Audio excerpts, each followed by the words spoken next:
Chetki qismi ham chiqib oldi. Shu ko'rib turgan joylarning hammasiga taxtalarning orasiga 10-15 sm qabrida sep beramiz.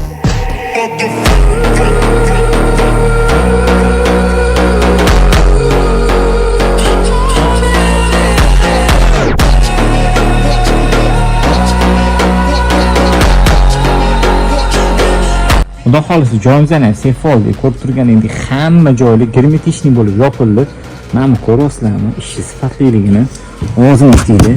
Mana bu konditsionerdan chiqayotgan ovozi xudo xolisi pastga umuman eshitilmaydi.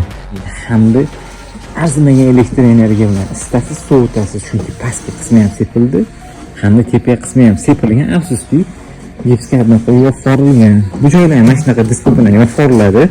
Hozir paytda ayni muddo peni septirish, chunki limitli elektr energiya qimmat bo'lishi.